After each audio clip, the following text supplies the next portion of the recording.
কিছু বিষয়ে কথা বলার আগে চলেন একটা ভিডিও দেখে আসি এবং একজনকে আপনাদের সাথে পরিচয় করে দিই। বলছিলাম না একজনের সাথে পরিচয় করে দেই।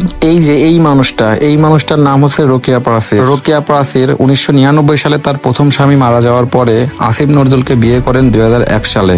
তাদের ডিভোর্স হয় 2012 সালে।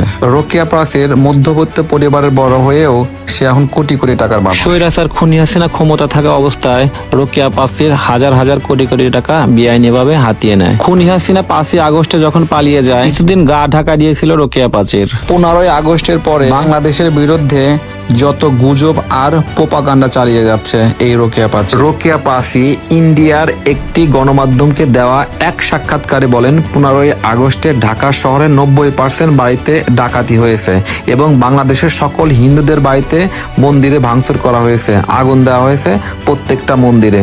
এইভাবে প্রতিনিয়তই রোকেয়া প্রাচীর বাংলাদেশের বিরুদ্ধে প্রোপাগান্ডা এবং গুজব ছড়িয়ে যাচ্ছে। সম্প্রতি ভারতের একটা টিভি চ্যানেলে সাক্ষাৎকার দিয়েছে, বাংলাদেশে নাকি জঙ্গি রাষ্ট্র বানানোর প্রয়াস চলতেছে। চলেন আপনাদের সাথে দেখে আসি ভিডিওটা। সে সম্প্রতি একটা সাক্ষাৎকারে কি বলেছে। প্রকাশ্য দিবালোকে আমরা দেখছি ঢাকাতে চিটাগংয়ে জঙ্গি আইসিস এর তারা ফ্ল্যাগ নিয়ে মিছিল করছে।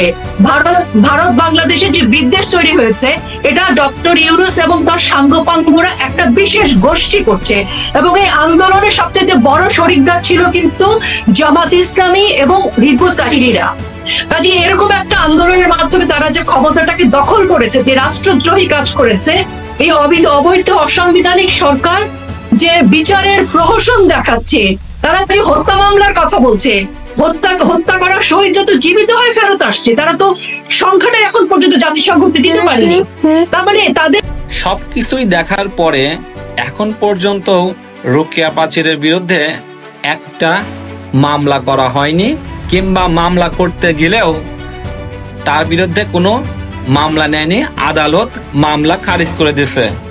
কারণ একটাই, রোকেয়া প্রাচীর হচ্ছে আসিফ নজরুলের সাবেক স্ত্রী। তার ওরসের 2টা বাচ্চা আছে রোকেয়া প্রাচীরের ঘরে। রোকেয়া প্রাচীর এত সাহস কোথায় থেকে পায়? এখন বুঝতে পারছেন কোথায় থেকে রোকেয়া প্রাচীর এই সাহসগুলা পায়? রোকেয়া প্রাচীরের মতোই লোকজন বাংলাদেশকে সারা পৃথিবীর কাছে হেয় প্রতিপন্ন করতেছে। রোকেয়া প্রাচীর বাংলাদেশকে সাম্প্রদায়িক রাষ্ট্র হিসেবে তুলে ধরার জন্য তার নীল নকশা চালিয়ে যাচ্ছে সব সময়। এটা কোন সাহসে, কার সাহসে এটা করতেছে? ঘরের শত্রু বিভীষিকা। আগে ঘর দেখেন, তারপর বাইরের লোকজন দেখতে যায়েন। রাতের আধারে আপনাদের কি সচিব বলে আগুন ধরায় দেয়।